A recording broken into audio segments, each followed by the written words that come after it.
Okay, I was ready. Now, All right, you could get going now. All right. Take it away, Jameer. mm, hey people, it's your dynamic duo of Jameer and Jamie here, and today we're here to tell you that leadership is difficult, and God knows a lot of us know it. But if you're feeling discouraged, I have a quote by Warren Bennis for you. He says that the most dangerous leadership myth is that leaders are born, that there's a genetic factor to leadership. That's nonsense. In fact, the opposite is true. Leaders are made rather than born.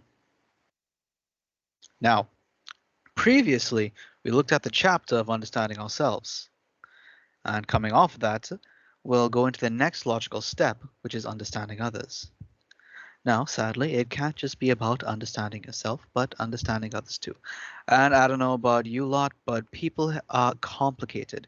They got a lot going on with them.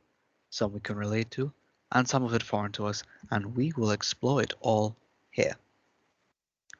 Now, at any sort of group setting, we tend to wonder about the other people there, what it must be like for them.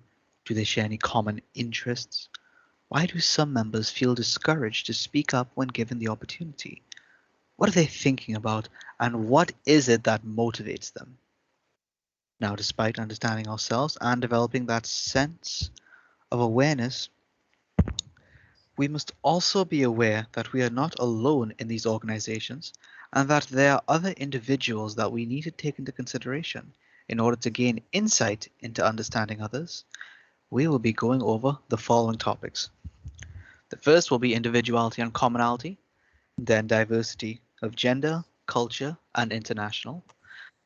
Now, then it'll be understanding your own cultural heritage, building multicultural appreciation, the attitudes towards differences or how we treat differences, the cultural influences on leadership behavior, communication, conflict resolution, decision making, leadership and communication, assertive communication, and relational empathy. Now, within the context of this lesson, humanity and nuggets are not too dissimilar. Let me explain. Imagine, if you will, a platter of nuggets. Though they are each essentially the same thing on a fundamental level, there will be slight differences between each one. Some are probably saltier than others, some meatier, some crunchier, some with more ideal shapes. Likewise, people are fundamentally similar to each other on a base level, but everyone is unique in their own ways for many different reasons. However, it can also be for those reasons that people have things in common as well, and it is in finding these commonalities that we will unlock the first step in understanding others. Now, we need to understand that despite the fact that people are similar to us in many ways, they are their own individual with their own experiences, values, preferences, and learning methods and styles. These differences within ourselves or others are a product of our own experiences resulting from our environment, gender, ethnicity, or culture. And at the end of the day, no matter what, we are all still people, but with different perspectives on things. So, now the question is, with regards to leadership, is how to bring people both similar and different to us together as a team. To truly achieve the commonality of this lesson, we must find some sort of common ground with others in a group. A good start could be the attire of the people in the group, especially with symbolic attire such as wedding rings, religious iconography, or college pins. Another could be to identify those with similar features to your own, such as their age or ethnic characteristics. Once a conversation or discussion can get started, you may find more in common with those other people, such as shared experiences, ideas that each can agree with, and goals that you may share with them. This can then branch off into discovering similar interests, such as finding out you live close together, interested in similar hobbies, daily exercise, similar job experiences, being parents, and of course, religion. Whew. When we are able to find people similar to us, a feeling of association, known as social identity, is formed, and leads to the identification of sub-communities. Can any of us here relate to this feeling? Anyone here like to give an example? You see, you're all shy. No worries. Now, on a more transcendent level, we are all binded together by something, regardless of differences.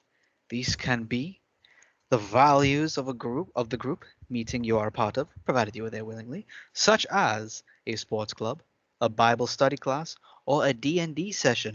Shout out to the paladins and monks there. God knows what the party would do without us.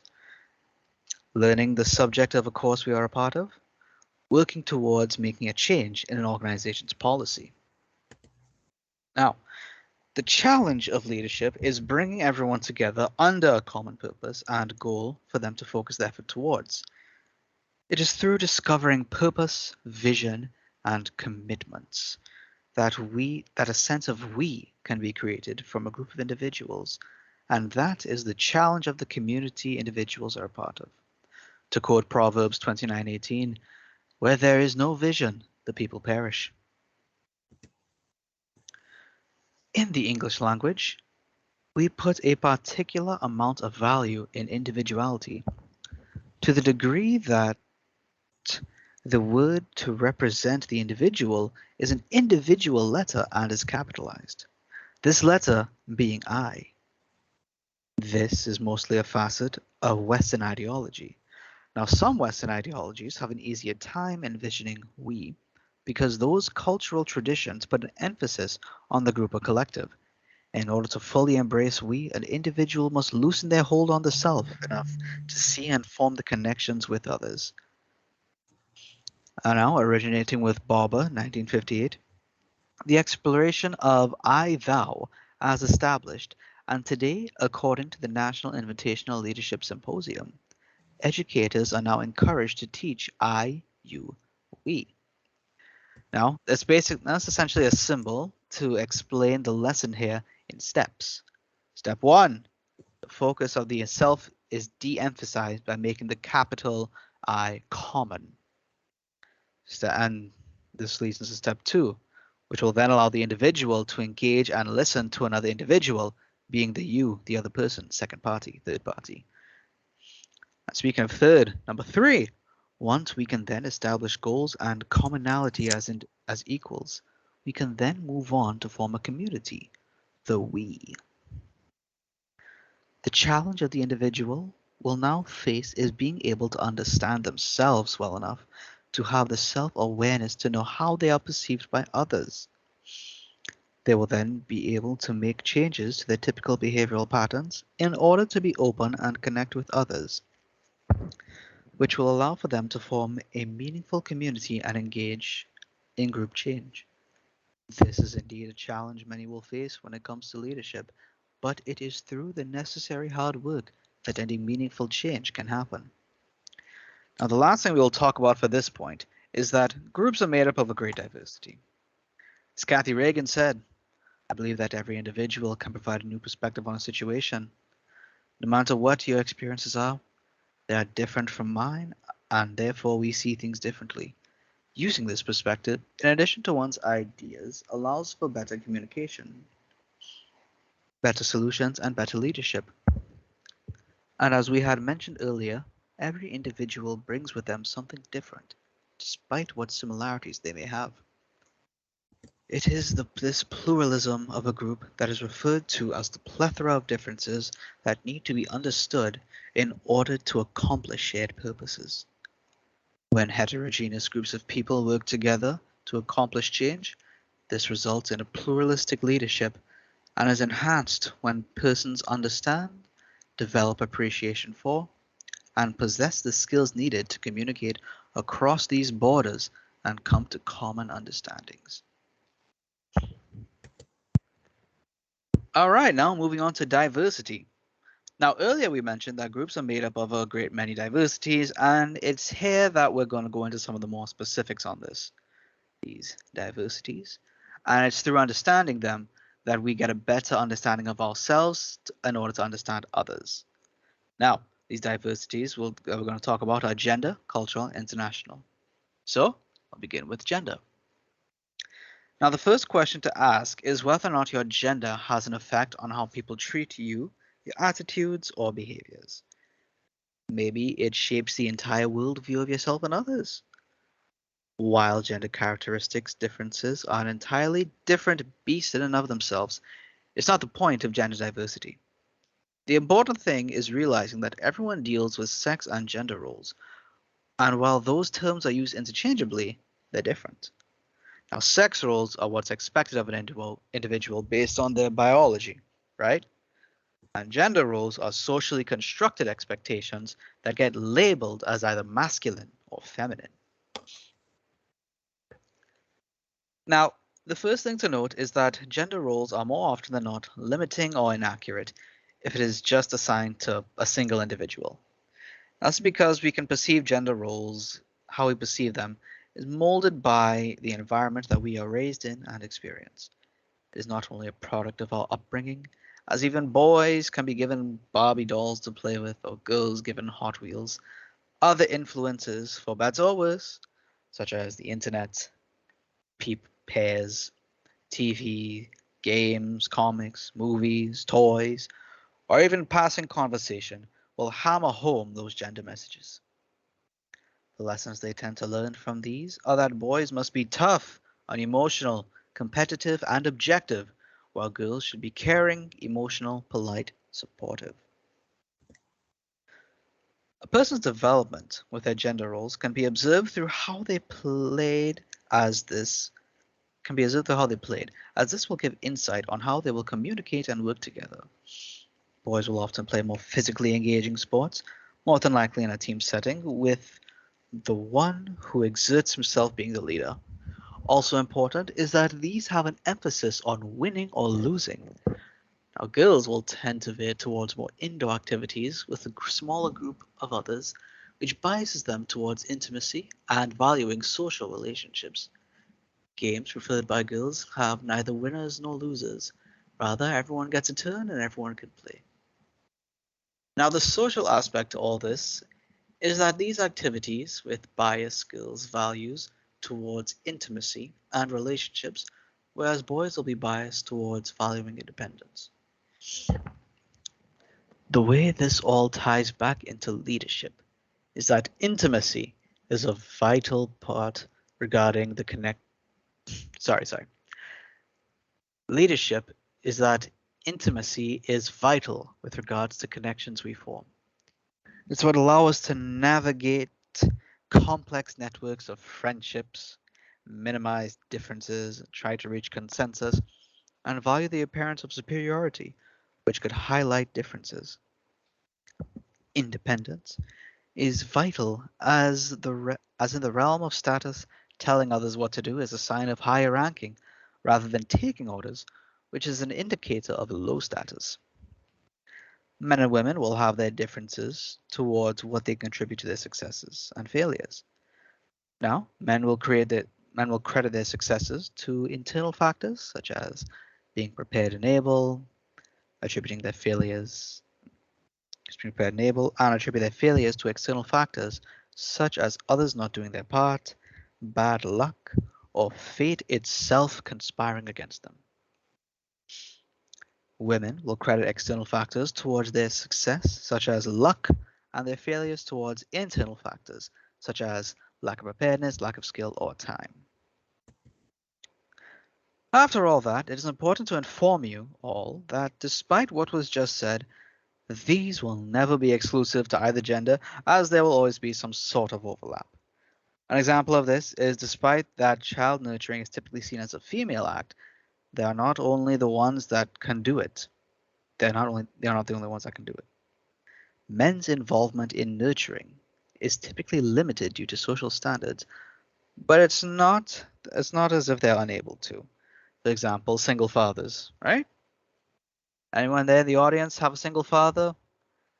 Anyone is a single father? All right.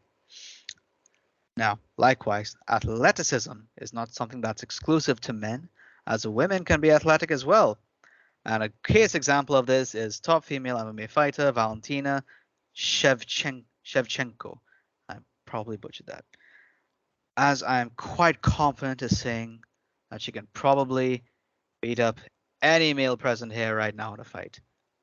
Probably bust your teeth right in. Now, can anyone give an anyone can give any more examples of this? Some males will have that male some guys that would have typically female characteristics, or some male characteristics that females have as deemed by society. Anything? No one? Truly engaging. Now, what's important is that we all can learn from the experiences of others, as different values will help us to tackle a variety of different scenarios as a group. Now, moving on, we're going on to cultural diversity. Now, culture is the characteristics and knowledge of a particular group of people, encompassing language, religion, cuisine, social habits, music, and arts. McKelvey and Pappas, 2022.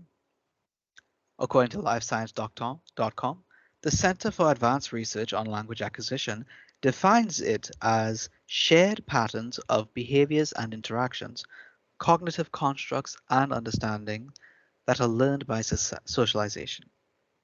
Thus, culture can be seen as of the growth of a group identity fostered by social patterns unique to the group.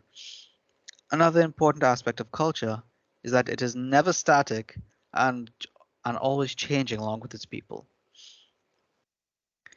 Now we had to cut for time for this one because I had a nice picture showing Hispanic culture in 2022 and then Hispanic culture 2027 showing Arthur Valentino gang. But oh well, it was said to be culturally ignorant or something, but whatever. Now, culture is essentially a very broad and all-encompassing term that can refer to many things, such as an office, departments of an organization, or even just a group of people who have a common race or ethnicity. In any group, a multitude of cultures can exist, and it is the job of an effective leader to build a sense of multiculturalism, to build an environment of common purpose, collaboration, and inclusiveness. A large part of culture is that it is normally associated with a person's race and ethnicity. Race and ethnicity have always been domineering aspects of an individual's life and is more often than not the source of discrimination for many people. It is important as leaders that we are able to include and empower our members in our groups and ensure that they can be heard, made visible, and valued. To quote Jack Welch, before you are a leader, success is all about growing yourself. When you become a leader, success is all about growing others. Now, in any society or setting with a multitude of cultures and organizations and groups, there will always be the one culture that stands over the rest. This is referred to as the dominant culture, and as the culture that is inclusive of the powerful majority. The norms of the collective, sorry, the norms of the collective are adjusted to suit the dominant culture, and generally, the dominant culture is not questioned or challenged. Sorry, lost my train of thought here.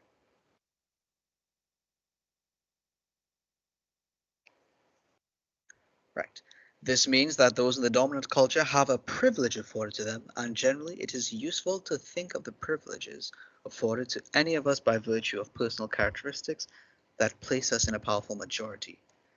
And an example of this can be an example of what is being referred to here are one's gender, sexuality, education, wealth, and physical education.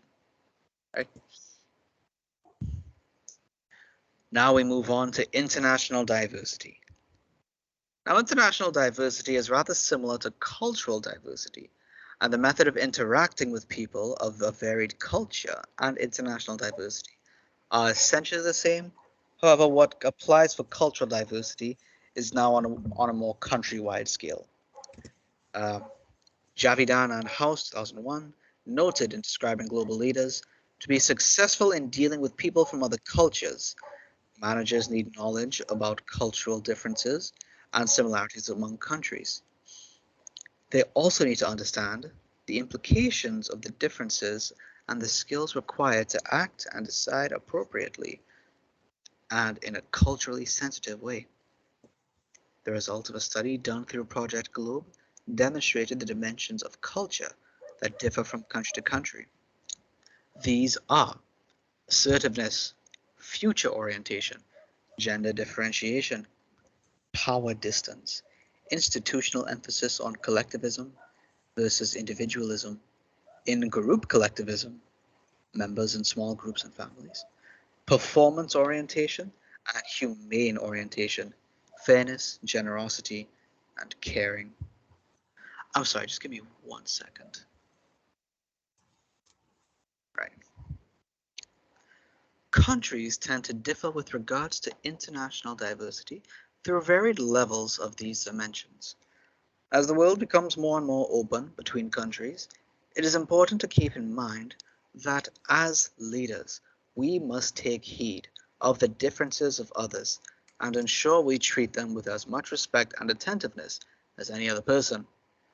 With regards on how to deal with both cultural and international diversity, the best thing one can do is keep an open mind, an open ear, and keep any sort of preconceived notions on the diversity in line. This one's got to be real short and sweet. This one is cultural heritage, and this may seem as though we're going back to the first part, but I'm sorry. This may seem as though we're going back to the first chapter here on discovering your own heritage. But discovering your own heritage and learning more about other cultures helps to establish more common ground with people, and comes back to the point of establishing common ground with people.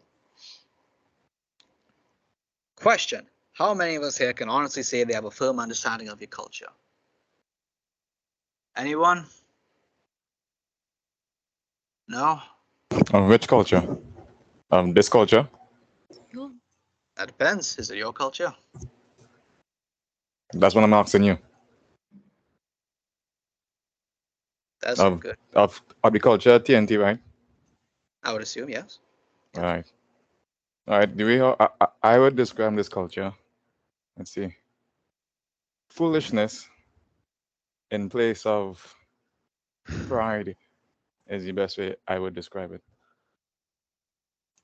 But it's also glorified at the same time. Well, I feel like there's probably more to it than that, but I'm not necessarily gonna disagree with you. But I mean, like anything, there's always a bad side and a good side to things, you know? So, I don't know. Sometimes you gotta look at the good of it. You know what they say, it is through understanding ourselves that we may truly begin to understand others. It's probably Sun Tzu. And if you keep insulting and denigrating your allies, then you probably won't have any left before long. And that was also probably Sun Tzu. Probably. okay. So this brings us to building multicultural appreciation. In order to be an effective leader that brings about diversity, we must be open and appreciative of all cultures and how they are different. Why do you think you get along with your friends as well as you do? You must have some level of knowledge and understanding about them that allows you to get along well, not so? In the workplace too, we need to develop awareness, knowledge, and skills to be able to work effectively with one another in a multicultural environment. This was said by Paul Peterson in 1988. Of course, if persons did not make the effort to get along with others, teamwork would result in more conflicts than efficiency. So this brings us back to culture. In order to achieve communication and understanding with people of different cultures, David Hoops made the intercultural learning process model to help guide persons towards achieving multiculturalism. Before we explore the meaning of multiculturalism, we start with ethnocentrism. Persons with ethnocentrism tend to believe that our culture is the best. Is there anyone here that feels this way about our culture? I know a classmate earlier said that people tend to glorify it. So I'm sure there are persons here that would feel the same, not so?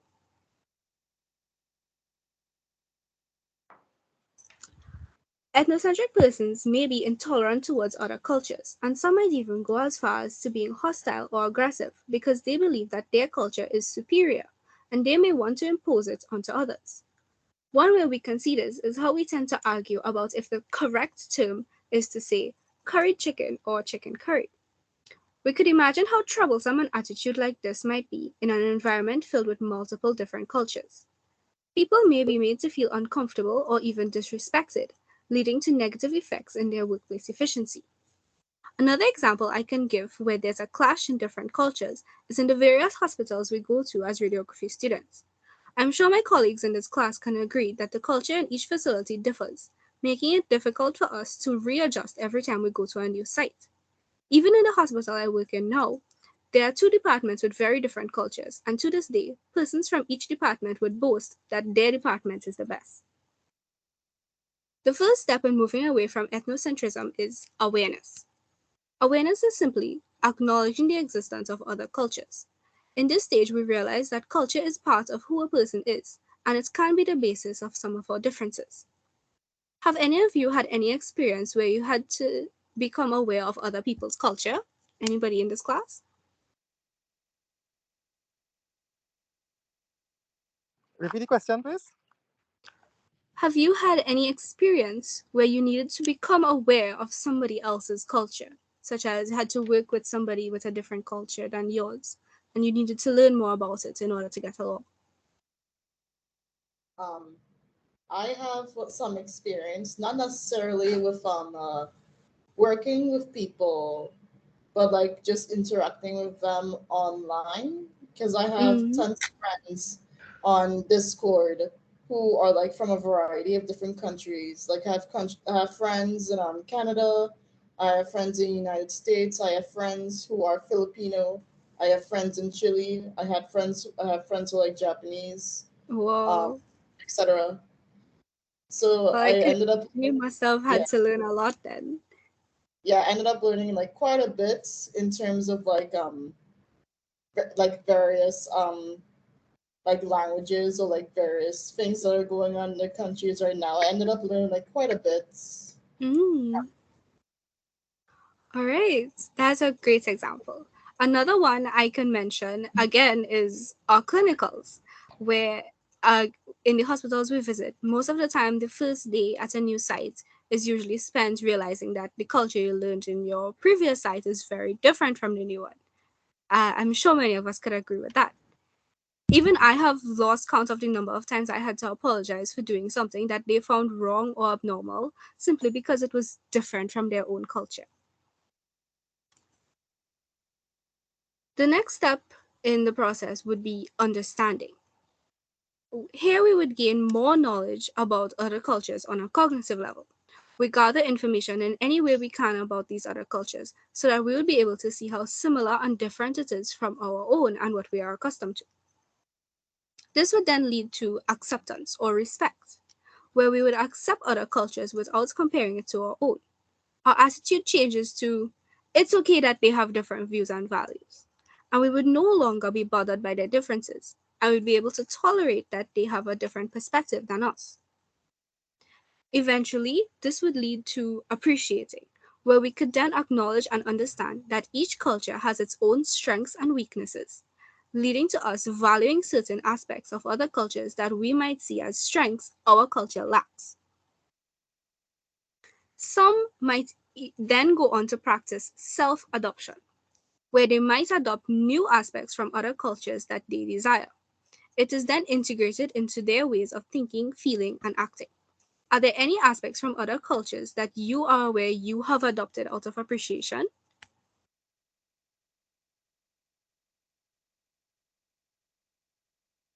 Yeah, I would say eating ramen or something. Yeah, I could agree with that one for sure. I don't know if I'd call that accepting culture more than buying what's economically viable right now. I think learning a different language. Okay, okay. I have one. Um, I remember like a couple of years ago before COVID, I went to like an Asian culture festival in Grand Bazaar, and they Whoa. had a variety of different Asian cultures on there. They had like Japanese stuff, Chinese stuff, Korean stuff, Indian stuff. They had like anime. They had bonsai trees on display. They had comics. They had like showcases for like Indian dance, Taekwondo, Tai Chi. They had like lots of different artist booths selling all sorts of things as well. And I even got to wear a kimono once as well. They had like things where you could they had like a little booth or like a little section where you could try where they were like they had on kimonos, right? And these two like Japanese ladies would dress you up in the kimono and they let you pick out which with accessories you want, which belt you want, which like robe or kimono you wanted, and you could walk Call. around inside the food courts, the food court that they had, and I would you could walk inside of there and like wear the slippers. And they also had like a weapons showcase with like Chinese weapons, Japanese weapons, I think Indian weapons as well, Korean weapons. Yeah, they had like all sorts of stuff. Ah, that sounds amazing. I think you'll have to carry me next time. Listen, it's If not. they It's if they not have a belt. It's called an obi. okay, sorry, yeah, the obi. Thank you. Well, I'm sure that that experience caused you to want to adopt certain aspects of their culture that you saw that day, right? Oh yeah, yeah. All right, that's great. That's an amazing example. Well, just before we move on, I wanted to once again tie it back to our clinicals, where recently I spent a lot of time in a certain medical facility where their culture heavily valued thorough cleaning and communication with patients. In the more fast-paced environment that I'm accustomed to, these acts were not so heavily stressed, but after seeing the effects of that practice, I have now adopted it into my own routine when dealing with patients. So you could see that my experience was more with workplace culture, whereas yours was with international culture.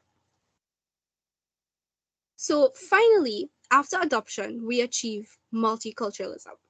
At this point, we would feel comfortable and able to communicate effectively with the various cultures that were explored.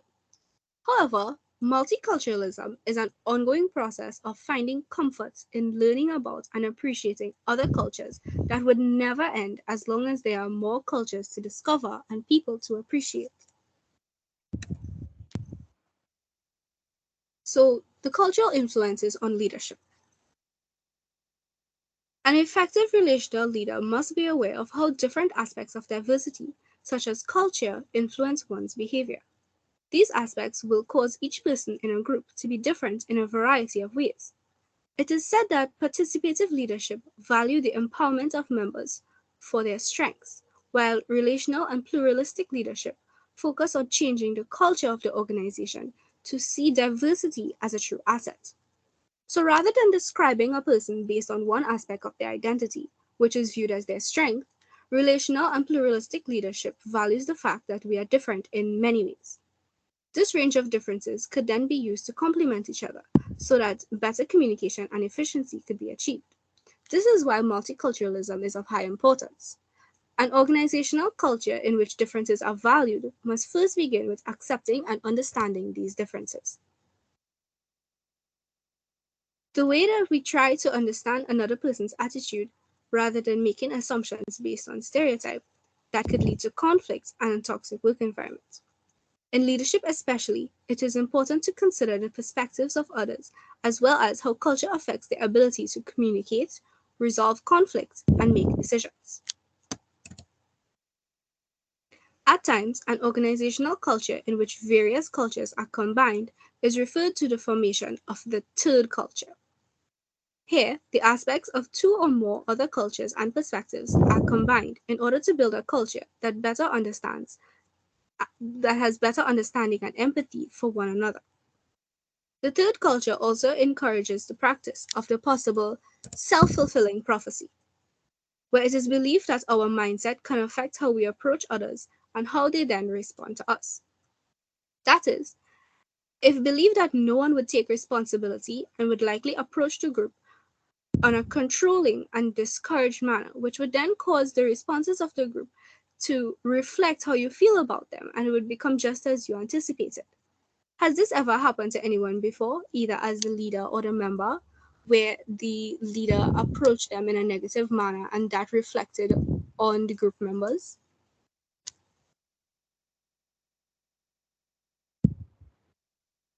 No? Well, what do you think someone with positive expectations would sound like?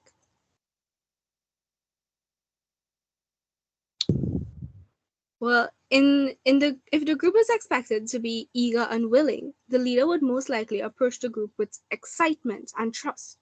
Surely your own positivity would then cause those who are not even excited to become more interested and willing to participate. Because of this, it is encouraged to base this third culture on the following: people are good, honest, and smart. People are purposeful. Each individual has a unique contribution to make. Complex problems require local solutions. With these statements in mind, good leaders would then be able to keep their internal assumptions and expectations positive, despite the differences present among the group members, and communicate in a manner that would encourage them to work at the best of their ability.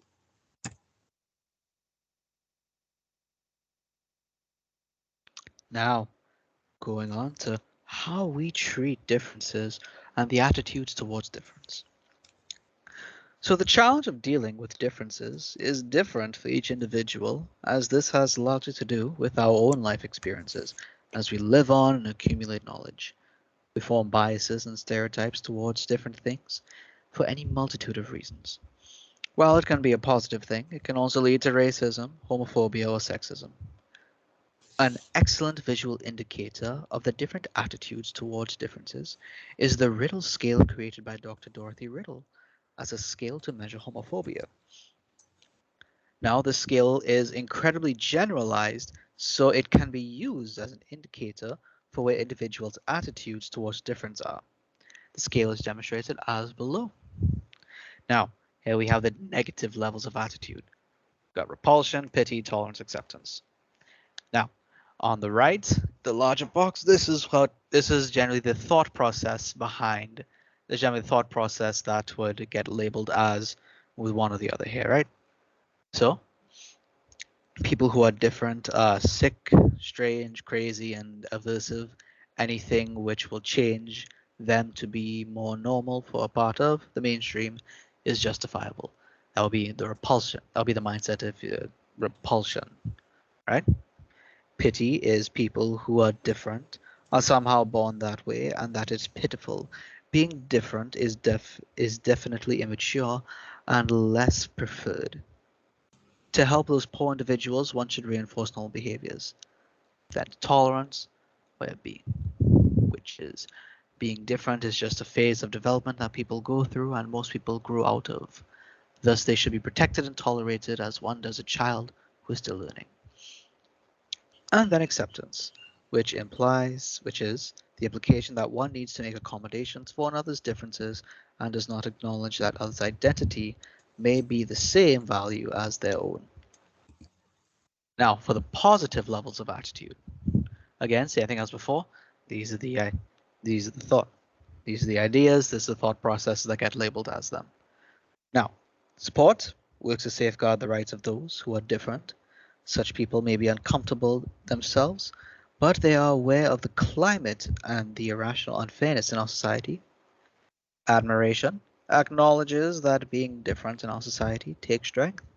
Such people are willing to truly look at themselves and work on their own personal biases. Then is appreciation, where the diversity of the people is valued and willing to confront the insensitive attitudes. And nurturance. This assumes that the differences in people are indispensable in society. They view differences with genuine affection and delight and are willing to be advocates of those with differences. Now, question time. Now, where do you see yourselves on this chart with some people's differences? Not even necessarily in this class. I want to give an example. If no one wants to give one, we can go with the whole intended purpose. We can go with the whole intended purpose of it, right? The whole how you feel about homosexuality, right? Don't have to say it. Don't have to say anything in this class. God knows how badly that can go. So just reflect on that and see your own thought process, how it could be, and see where it would fall on this scale, right? Now, I'm gonna end this part off by quoting Maya Angelou here. I've learned that people will forget what you said, people will forget what you did, but people will never forget how you made them feel. Mhm. All right, and that brings us to communication. Life is enhanced by good communication. Everyone communicates differently. That is, persons can be either introverted or extroverted. As mentioned in the previous presentation, did any of you do the Myers and Briggs personality test yet? How many of you here could say that you are extroverted? Anybody? Well, I wouldn't even ask the introverted persons, because being one myself, I'm sure most of you wouldn't even want to answer. I'm introverted. Okay, thank you. I'm extra, very extra. Wow. Listen, you don't get to say introverted and then do class participation. It seems contradictory. Yeah. Well, apart from your own personality, culture can affect the way in which persons communicate as well, both verbal and non-verbally. It is important to understand how each person prefers to communicate for easier understanding. This helps to also avoid misinterpretation of disrespect or other negative assumptions. For example, certain cultures might encourage individuals to practice direct and factual communication with lots of eye contact, while other cultures might focus more on using metaphors and indirect body language. In our own class, I noticed persons who show that they are listening by verbal acknowledgement, while others tend to remain quiet, allowing the speaker to communicate without interruptions. Neither of these are done with ill intent, but based on the speaker's understanding of each person's culture, they might view these responses as acceptable or disrespectful. Speech communities occur when a group of people share the same communication patterns. As such, when people come from different speech communities, they might risk misunderstandings, such as with the responses in class mentioned before. A speech community can be formed by gender, ethnicity, workplace, interests, and many other aspects that could cause people to be alike. We must recognize and respect different speech communities so that we can participate comfortably in diverse culture. In not just communication alone, but in all that we do, it is important to remember that different is just different, and different is not wrong. Do you think that the intercultural learning process model could be used for groups with multiple speech communities as well? In the same process we learn to accept other people's cultures, we might be able to learn to accept other speech communities. Do you agree? Does anybody agree Can you or just repeat disagree? all of Yeah. it, please? I missed the question. I asked if you think that the um, intercultural learning process model that was mentioned earlier to achieve multiculturalism, do you think that it could be used to accept other speech communities? Yeah. Yeah? All right. Well, apart from culture, society on a whole has very noticeable effects on communication. For example, gender. Society has often made women feel silenced, which later led to women silencing themselves out of assumptions that their opinions would be lesser than that of a man's, as it was previously believed so by society. In the same way, men were made to believe that their opinions are more valuable and that others should comply. The effects of this could still be observed today in some individuals, but it is not as heavily prominent as it used to be. In today's communication, each person should have a right to be heard, but also have the responsibility to listen. An unassertive person may give up that right to be heard by others if challenged, while an assertive person would do their best to ensure that they were being understood. So, being assertive means that you give them the right to ask, but you also have the right to make your own decisions without feeling guilt. So, if that is what assertiveness is, how do you think an unassertive person would react? by just letting other people speak rather than, you know, voicing their own opinion. Correct. So, an unassertive person might give you the right to ask, but deny themselves the ability to make their own decision. On another hand, a person might be aggressive, denying other persons their right to ask or say something.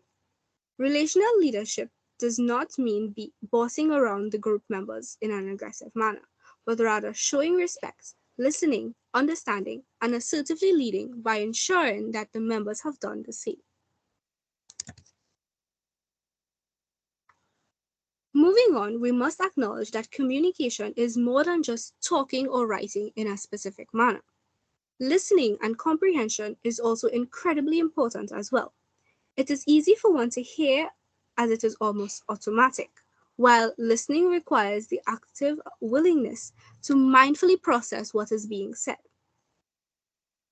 In pluralistic context, listening requires empathy. That is, listening with empathy involves intellectual and emotional participation in another person's experiences. You use the other person's standards and references to understand their experience. Sympathy, on the other hand, puts you in the other person's place while still keeping your own perspective on standards. Empathy would involve imagining how they would feel and connecting to them with the emotions that they are experiencing. You would be able to see them in the way that they want you to see them and understand them without having to be directly told. Empathy would help them to feel more understood, and a more genuine dialogue would be able to follow. So let's create an example. Can someone tell me an unfortunate event that we might be able to react to with empathy? Anything.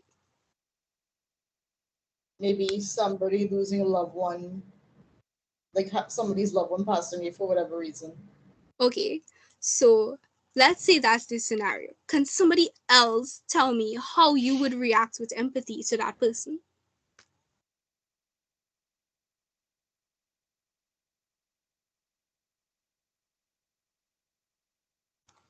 Mm, yes? I give them a chance to speak and say how they feel. Mm-hmm. And how would you respond to them? What would you say? Letting them know that I understand and that I can relate, maybe, if I have a similar experience. Okay, okay. Well, you're on the right track. Psychologist Carl Rogers explains that empathy can be achieved in three simple steps. The first is by restating what was said by showing them that you were listening. So, where you give them the opportunity to talk, that is how you show them that you were listening. Then you find a point of agreement where you said you would relate to them.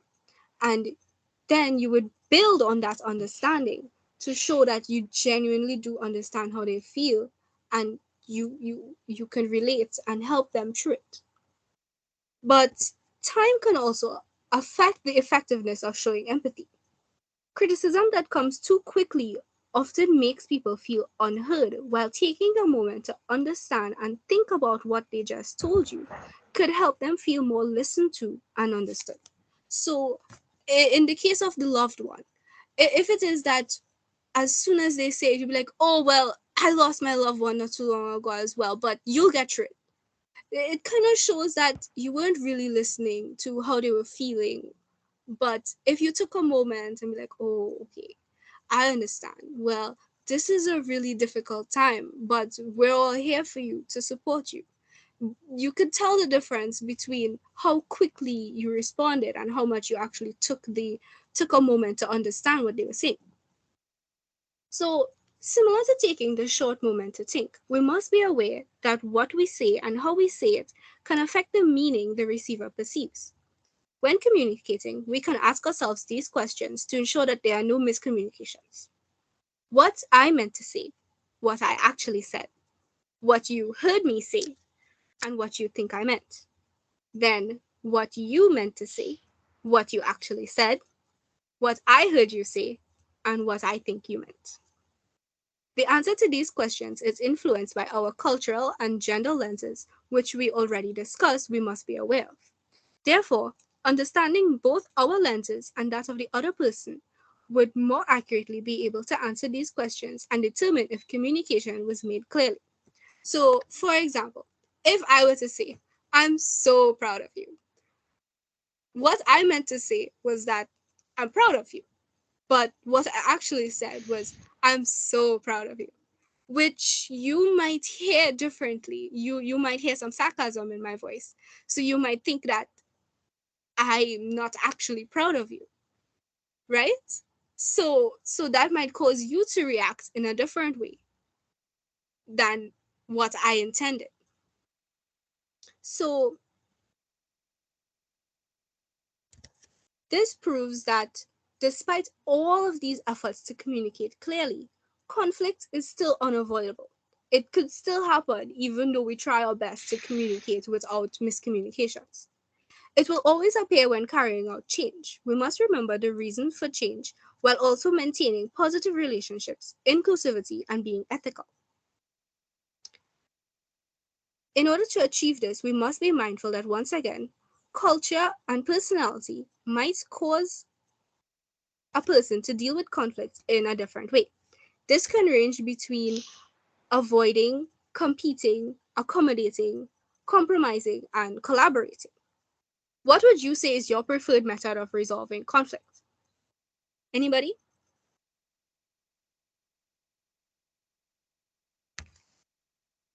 To be honest, I usually it depends. Like if it's not really something that serious or maybe something that doesn't necessarily involve me, I would usually just avoid it, to be honest. Mm, But um sometimes I would try to like collaborate as well, depending on how serious it is. okay. Anybody else? Well, for me, to avoid conflict, I ask myself if the person is mature enough to even like bring up a confrontation too, if it's something that you don't like. Mm-hmm.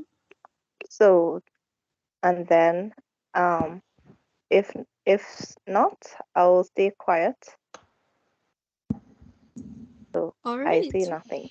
Well, in this class alone, then we could tell that there's a range of methods that people deal with conflict. So let's say that, just as you said, the person isn't mature enough to deal with things in a collaborating or compromising manner, but you thought that they were mature enough and you tried to do it. This might lead to more conflict down the line because that person would have rather to avoid it rather than face it head on with you. So, when we are aware of how each person is likely to respond to conflict, it would be easier to understand the reason for their actions as well as find a solution that would best be able to handle the conflict without creating further issues. This then takes us to another important role in leadership, which is decision making. Decision making is often reflected in the styles of leadership. Most commonly, we have the autocratic leader that believes in making decisions without the input of other group members. The democratic leader, which makes decisions using the input given by the group members. And the laissez-faire, which allow the group members to make their own decisions. In other situations, more complex methods of consulting group members may be necessary depending on if any person's input may be more valuable in any way. Once again, depending on the culture and personality of the leader, they may prefer to adopt certain leadership styles over the other. At the same time, however, there may be persons in the group who believe that those in leadership should have certain leadership styles, and they would expect that of them and might not be happy if they have a different leadership style. However, regardless of the leadership style, relational leadership encourages understanding among members rather than just persuasion. That is, understanding why certain decisions are being made is prioritized so that persons would be more willing to accept the decision. Communication would once again be an important role in the situation. Members must always be aware of how their perspective could influence their view and how they could better understand others while also being better understood. In conclusion, we note the importance of understanding not only ourselves, but also understanding others and being understood by others. In order to have a positive work environment, we must strive to continuously learn more about each other so that we can find our commonalities and appreciate our differences. It is only when we understand each other could a third culture be formed so that people feel most comfortable and appreciated in their environment. This understanding, however, would not be able to be achieved without proper communication. Effective communication comprises not only careful use of verbal and nonverbal output, but also listening and comprehending what is being said. It is only through mindful listening can a message truly be understood and a proper response can be given. One must also pay special attention to the presence of different speech communities and cultures when communicating, as this can affect the intended meanings and interpretations. Communication skills is just one of the major qualities that make up a leader. Leaders are also expected to be good at conflict resolution and decision making as well. These skills are also heavily affected by not only the culture and personality of the leader, but also the culture of the persons they lead and their workplace. It is of even greater importance that leaders take the time to understand their followers and what makes them different, so that their diversity could be treated as an asset rather than a source of conflict that others might perceive it to be. In the end, we as leaders must remember that different is just different, and different is not wrong. Thank you for listening. Does anybody have any questions for us?